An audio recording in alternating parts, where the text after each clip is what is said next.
Hello friends, if you found your way here, then perhaps something in you remembers. This is not a place of doctrines, but of echoes. Echoes of the source we all carry, echoes of the truth we were never meant to forget. Here we walk backwards through illusion, forwards into remembrance, and sideways through paradox. I offer no commandments, only tools, and a flame held steady in the dark.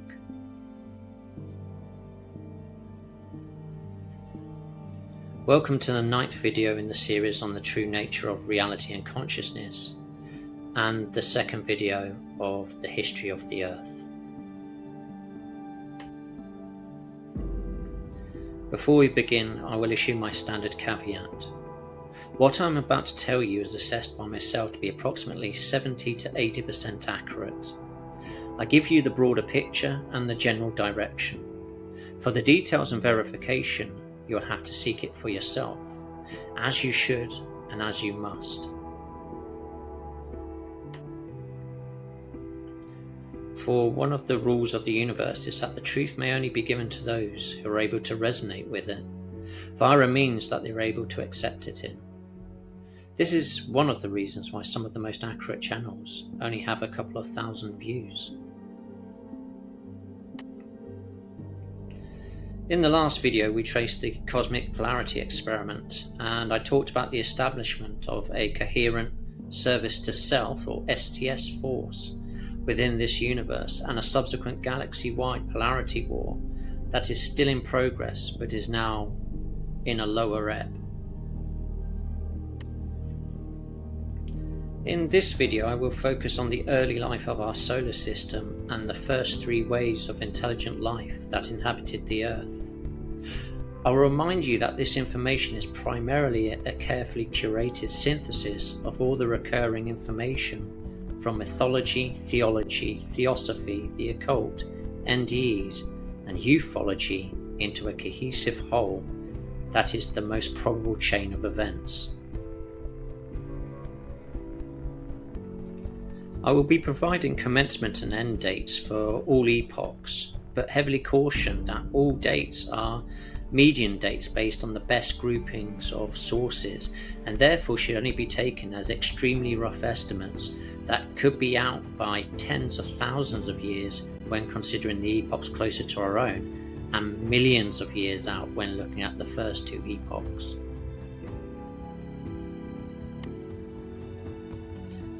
The key takeaway is not when precisely in time these events actually occurred, but rather the sequence of unfolding events that led to our current situation on Earth today, in the 21st century.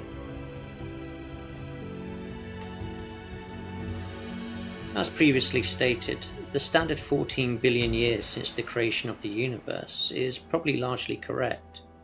We are currently in the final 25% of the current universal wave. A colossal wealth of cosmic events has already occurred, and the polarity war has raged for eons. This means that the Earth and humanity are latecomers to the party that is existence.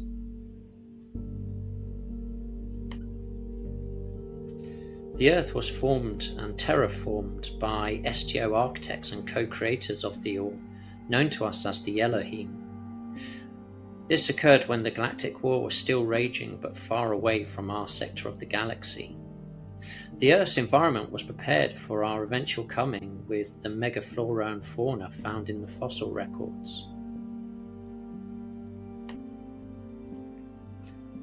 As previously mentioned, what is billions of years for us in the 3rd density is a mere fraction of the time in the 4th density and the above dimensions. So in perspective, this preparation time, when considered from the perspective of relativity, would equate to the architects as a time span comparable to the time it takes humans to plan and execute large engineering projects such as the Panama Canal or the Three Gorges Dam.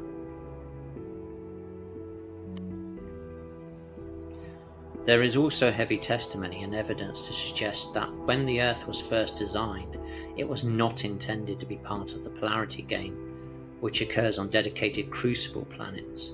It was instead intended to be a quiet natural planet on the fringes of things. All the planets of the solar system were birthed consecutively from the solar gate, which is to say, the Sun, and migrated outwards. Each planet emits a unique frequency signature that delivers complementary effects to all the other planets within the system, creating a cohesive collective energetic ecosystem.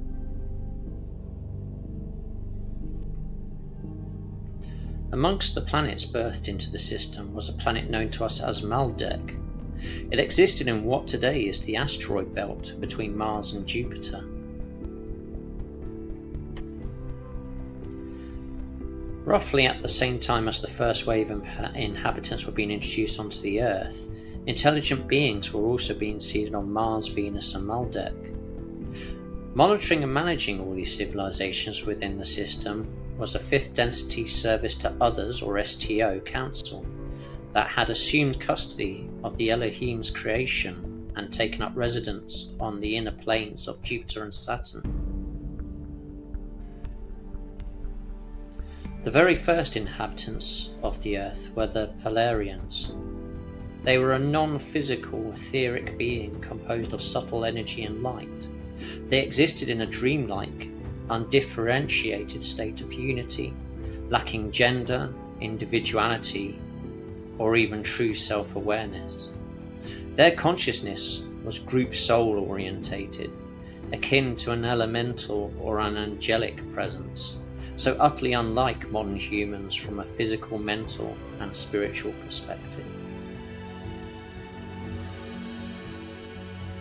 They were only lightly veiled and therefore possessed a good instinctive understanding of the nature and mechanics of existence and reality, and they lived in accordance with the law of one and in close communion with Gaia, the planetary oversoul.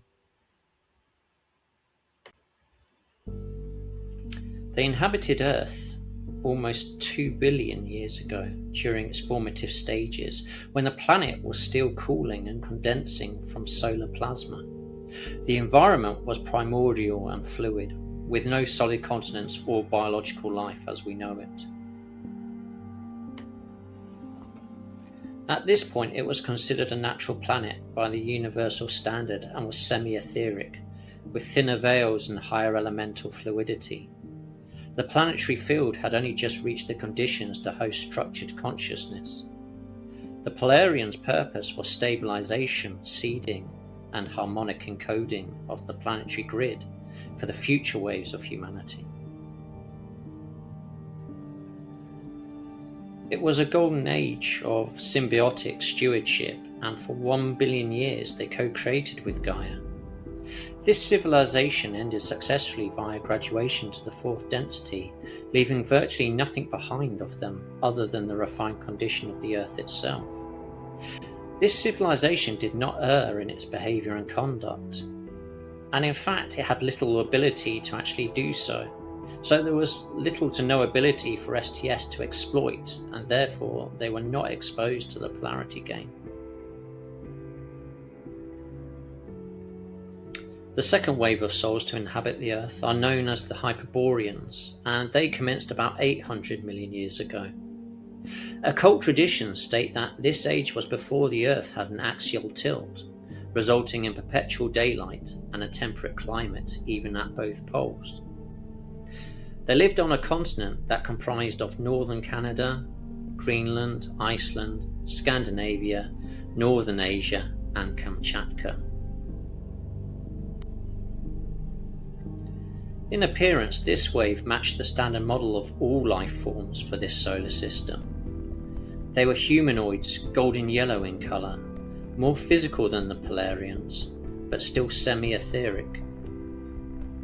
They were second density in nature and not fully materialised, existing in a state between astral and physical embodiment. Their bodies were larger and more radiant than ours, with a gentle luminous presence. They reproduced by budding, a form of asexual reproduction akin to cellular division. Their consciousness was dreamlike and instinctual, not yet individualized or self-aware in the modern sense.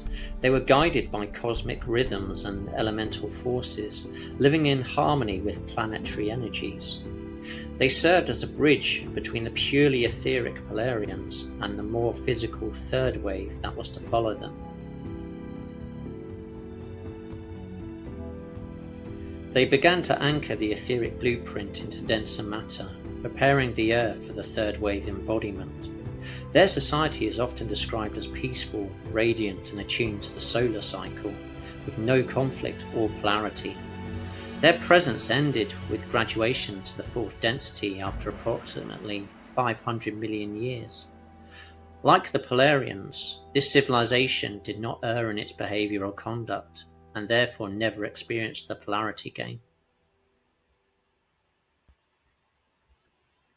Approximately 20 million years ago, a third density civilization of tall and slender beings with golden skin who radiated a subtle light quickly stabilized as an STO civilization on Venus, with only small pockets occasionally slipping into STS methodologies and outlooks, which were then quickly rectified.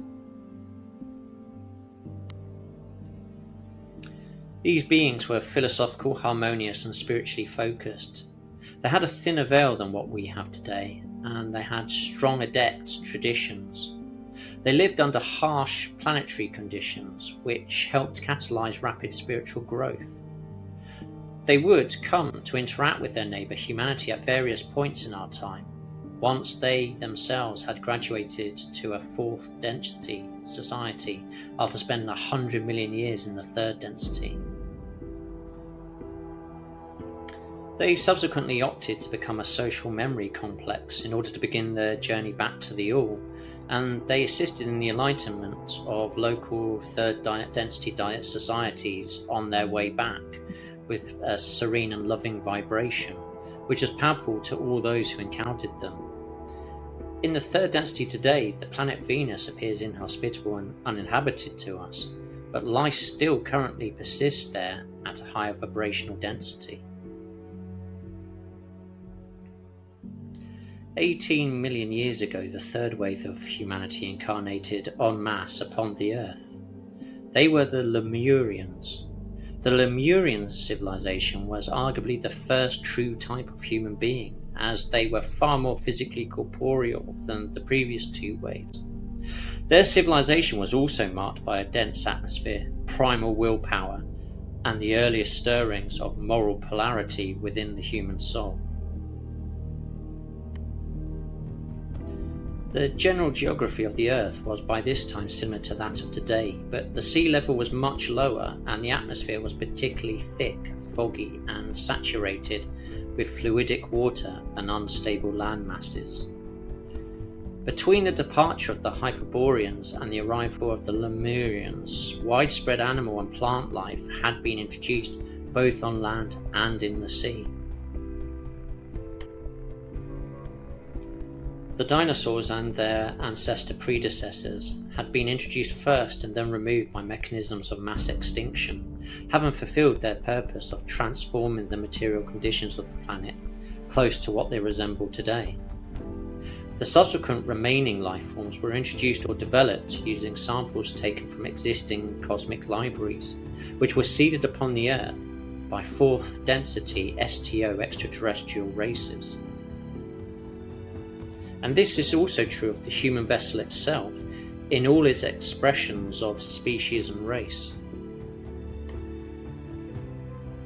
The Lemurian civilization existed in several regions, including Southeast Asia and Australia, but was primarily centered on a massive, now submerged continent in the middle of the Pacific Ocean.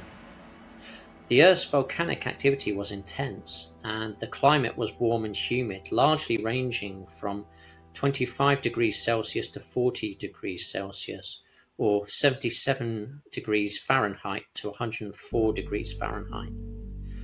The moon, crucially, was not present in the sky at this time, which meant much calmer seas and only weak tides.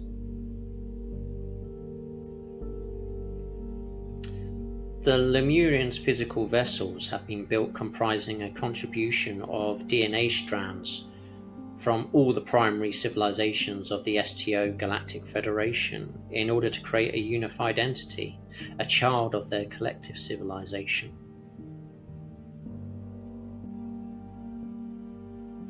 They stood about 12 feet tall and possessed layered 4 bodies as we do today, which is to say a mental body, an emotional body, an etheric body, and a physical body.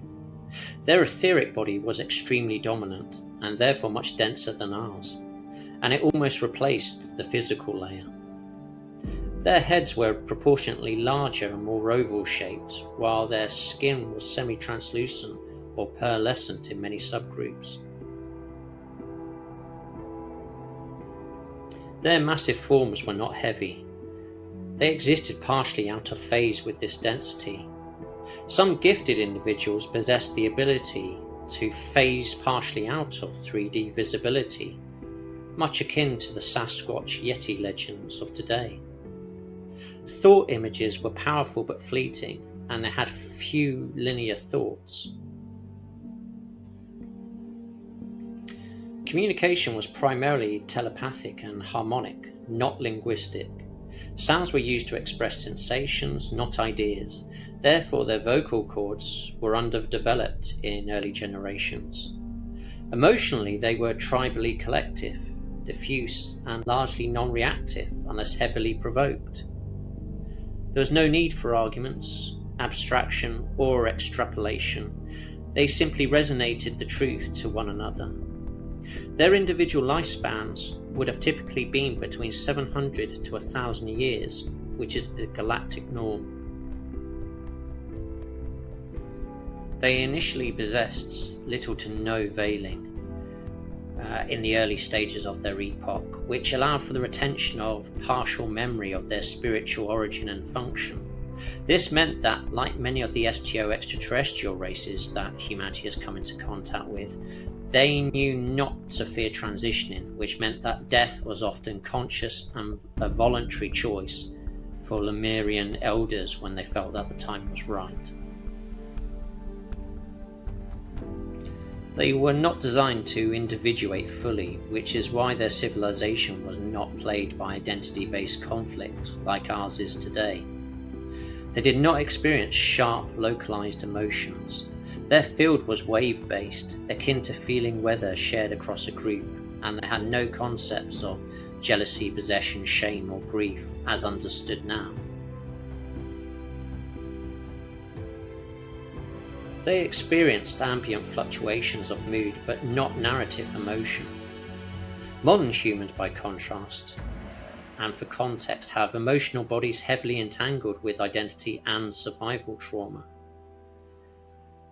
Like the previous 2 ways before them and most extraterrestrial races, the Lemurians possessed a collective mind. There was an emotional and psychic connectivity between each individual member of the tribe, and they understood that their collective thoughts and emotions tangibly altered their physical environment about them. So collective collaboration, ownership, and stewardship was a matter of necessity and was delivered by the organization of group spiritual ceremonies. Individualism did not exist as a concept. All were members of a collective with cultural duties and responsibilities. Weapons such as spears and clubs were first crafted, but only for hunting animals for subsistence. The production of other rudimentary tools and boat building also occurred in this epoch, but since their abilities to directly transform and interact with their environment using their inherent mental and spiritual abilities was so developed, they felt little need to investigate and develop material and mechanical technologies.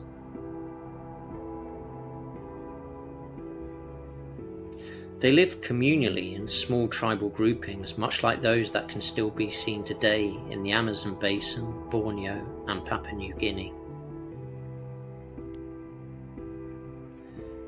The first generations lived in natural shelters, but later ones learned to modify their caves before developing over time the ability to construct rudimentary structures, primarily by moulding and moving stone, and they worked with the Earth's resonant minerals such as crystal-laced stone, basalt, andesite, even volcanic glass, using collective telekinesis which was enabled by their well-developed etheric bodies, which could draw on the Earth's etheric field to a far greater extent than even the most psychically gifted modern human today. They could also speed the growth and improve the vitality of plants and cultivated crops using their mental powers. At their cultural height, they created fine temple complexes and monuments, the fleeting remnants of which can still be seen today on Rapa Nui and various other Pacific islands. The Lemurians eventually matured to build grand structures dedicated to divine wisdom, art, and clairvoyant training. These were not temples in the modern sense, but etheric schools of initiation, where natural forces were harnessed through focusing their collective will. They could manipulate nature directly. They could calm storms or influence terrain through thought and vibration, taught and executed via a culture of tribal shamanic traditions. Boys were typically trained in willpower and endurance, often through exposure to danger and pain, while girls were trained in imagination and emotional strength, facing storms and elemental forces to cultivate inner calm.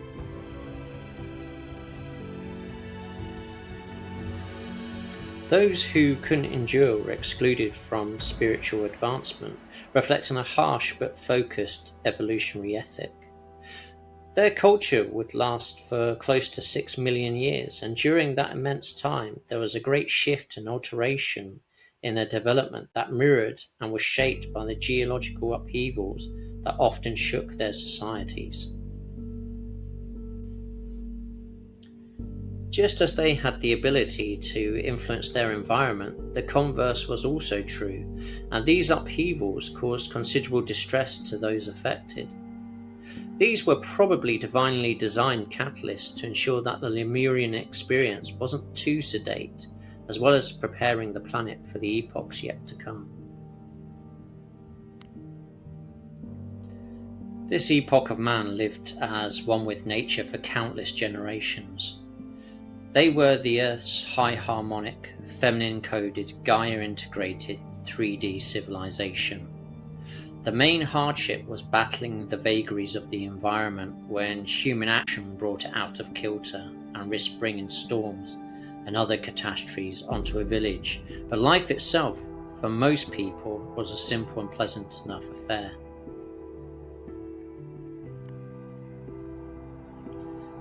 The third wave managed to overcome what minor STS distortions developed within their communities, and they collectively graduated without ever being bothered by the rest of the galaxy's business.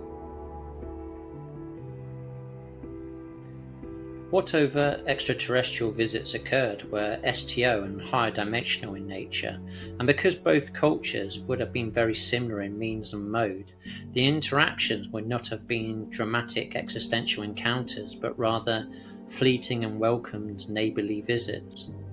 Being so powerfully enabled, it is quite possible that some of the more developed Lemurians may have even visited alien worlds using their astral bodies.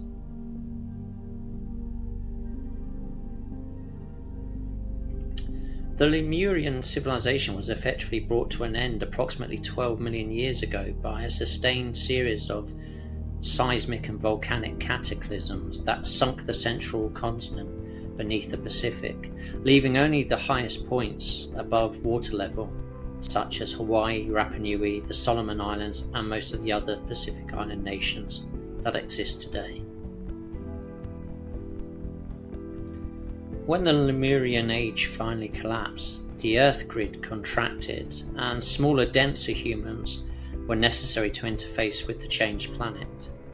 The cataclysm destroyed their central cultural cohesion as a civilization and scattered pockets of survivors to East Asia, Australia, and South America. Some of these groups became the distant ancestors of certain tribes that are still around to this day.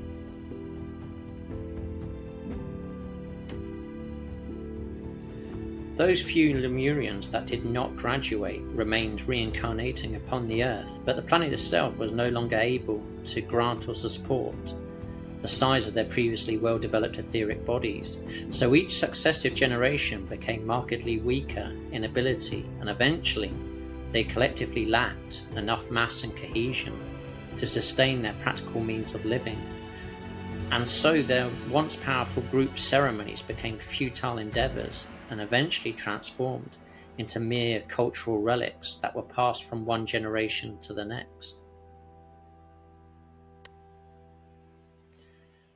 The resulting surviving generations would endure on the planet even as the fourth wave was introduced, but they were a mere shadow of their former civilization and had to resort to crude material manipulation in order to sustain their very existence. Another result of the reduction of their etheric body was a compensating development of their physical body as it sought to adapt to the more harsh and real conditions.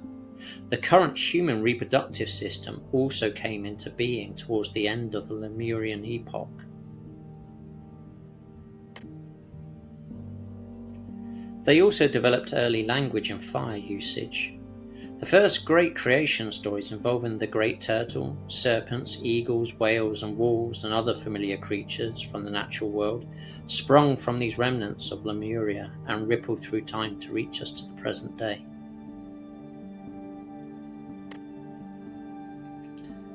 Before we move on to the fourth and arguably the most important epoch of human beings, I shall now shift focus to the other significant events that occurred in our solar system.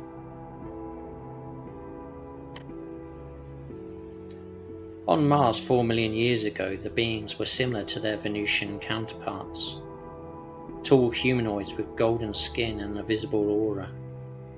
It is said that they were highly intelligent with a strong emphasis on mental development and technological capability, which is something that's heavily suggestible that they possessed individuated minds and four bodies closer in composition to that of our own in this present era.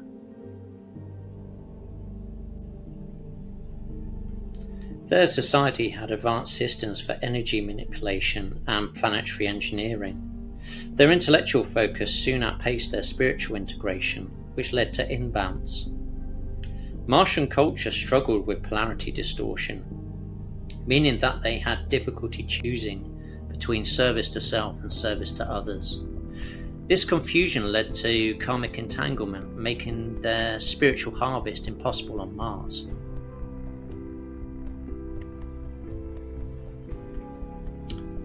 Their civilization was described as well-intentioned but naive, similar to Maldek, believing that they were serving others while actually acting in self-interest. And by this we can assume that they adopted the all too common and tragic for the greater good mentality that has plagued so much of the human experience.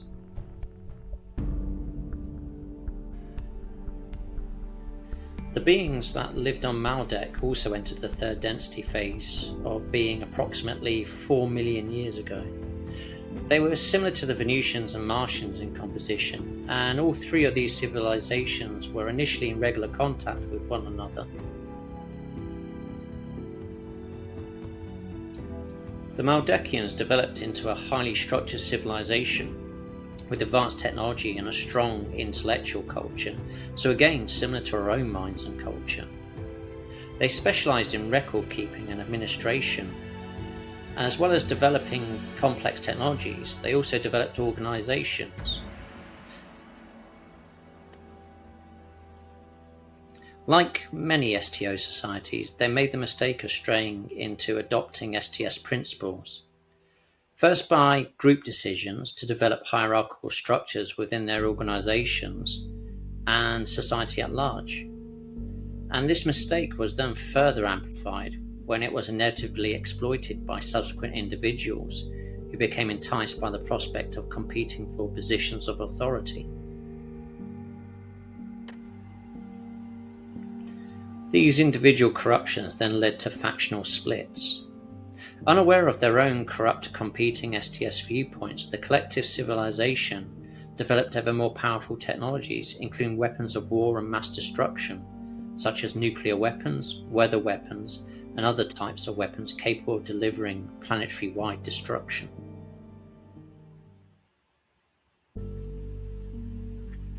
This steady descent in resonance began to destabilize not only the 3D planet, but also the co-located, co-hosted 4th density planet Tiamat, which predominantly hosted a matriarchal priestess archetype civilization which pulsed out feminine energies into our system to complement the masculine energies being transmitted by Maldek. The situation escalated and a cataclysmic war broke out between the Maldekian factions, and the weapons of mass destruction were deployed out of fear and hatred, irrevocably destroying the entire planetary biosphere. The planetary oversoul withdrew from the 3rd density core, and the entire planet self-destructed, eliminating all life forms on both expressions of the dual planet, and sending large chunks of debris flying out into space. Large fragments struck Mars, Jupiter, and the Earth. The Martian moons of Phobos and Deimos are probably captured fragments of Maldek, as are several of the moons of Jupiter, as well as many of the vast majority of objects in the asteroid belt. The Martian atmosphere was also severely damaged by this event, and life began to fail on that planet too, though it was a much more gradual decline and extinction. The souls of those abruptly killed on Maldek were heavily traumatized and were spread across the lower astral sub-bands of this solar system, trapped in thought and emotion loops. For over 100,000 years passed before the 5th density STO management on Jupiter and Saturn were able to communicate with them and gather them enough to start recycling the souls on another planet within the system, which, due to the Venusian civilization's largely smooth advancement, meant that that destination was mainly the Earth. This was also true of the Martian souls, who could no longer be incarnated on that dying planet. The Martians were subsequently mixed into the human population of the 4th earthly epoch, while the Maldekians primarily incarnated upon the Earth as animal life, until such time as their resonance synced with the biosphere and progressed to that of a human.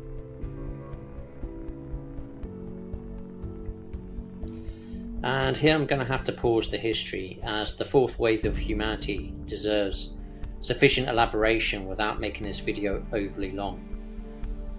I will now point out a few of my own thoughts on the above information. The first thing that struck me is that despite this history being completely different from the established history that we've all been taught at school, we can already see some parallels with human history.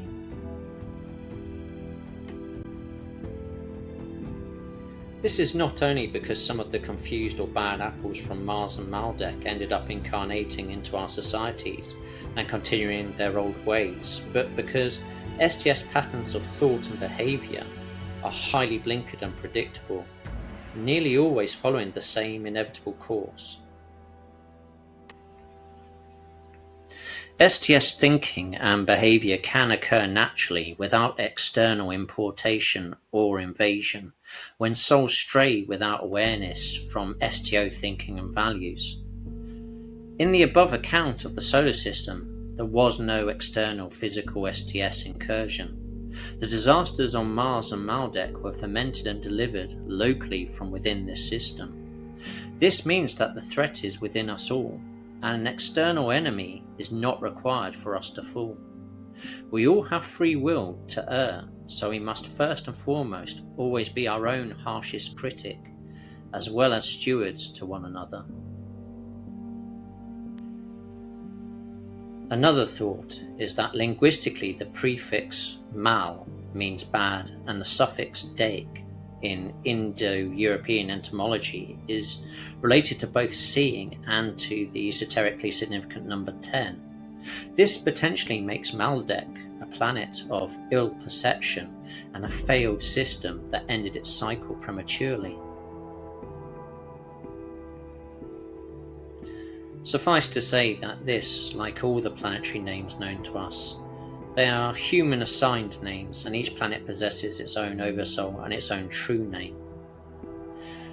There is also strong linkage in the mind design and behaviours found on Mars and Maldek with that of our own epoch, which tells us that our present culture is at risk of going the same way if STS thought patterns aren't recognised and resisted. Lastly, and perhaps most significantly, we can begin to see that traditional Abrahamic and to a lesser degree Eastern understandings and translations of the heavenly realm being a separate, very distinct place, free of all human failings and troubles, is completely incorrect. The biggest revelation is that we already inhabit the spirit realm. We are merely mostly blind to it because of the configuration of our physical vessels and the unnatural material state of our planet. The spirit realm and its spirit inhabitants are all around us, but we, as incarnated beings, are effectively and permanently wearing virtual reality helmets and gloves, which relay an artificial virtual world to our now limited senses. The spirit realm is the main and true reality, and in this universe, the as above so below principle holds as the tedious troubles of greed, hatred and fear persist into the other density dimensions up until the mid-subband of the 6th density, where things once more closely resemble our paradigms of what this type of high-level existence should be like.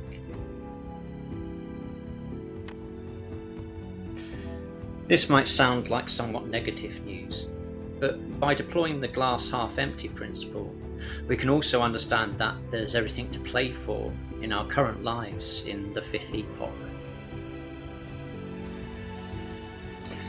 By rejecting STS behaviours of separation, limitation and hierarchy, and instead adopting and promoting the STO qualities of unity, abundance and equality, we can physically and psychically alter our environment for the better. We can thus choose how we live and live consistently in alignment with our true nature on both sides of the veil.